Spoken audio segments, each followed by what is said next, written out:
Од вкупно 3071 поднесено барање, општината Виница во 2013 година влегува со 402 легализирани објекти.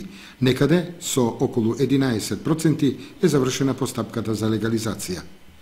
Постапката е запрена за 1600 предмети поради некомплетната документација, пред се заради недоставени елаборати, неразчистени имотно-правни односи, нерешени оставински постапки.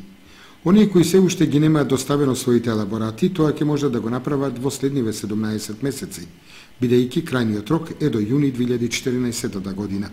Комисијата за легализација на девоградбите во моментот работи на 54 предмети, а незапочнати се 1012, односно 30% од барањата воопшто и не се разгледани.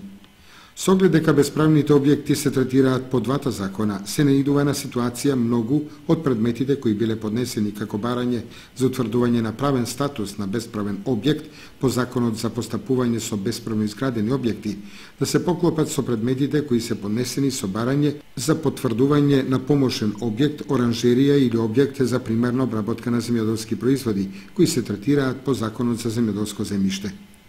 1. август 2013 година е рокот за доставување на новите барања за легализација на помошни згради, на оранжерии и друг вид земјоделски објекти, апелираат од Општинската комисија.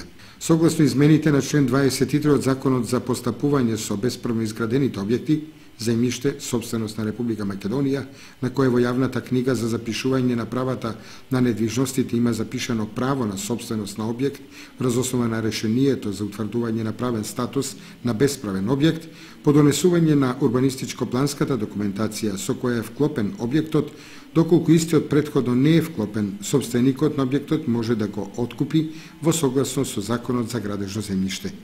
А со новата владина мерка која се промовираше деновиве, дивоградбите кои се легализирани на државно земјиште, собствениците ќе можат за 1 евро по метар квадратен да го откупат и земјиште.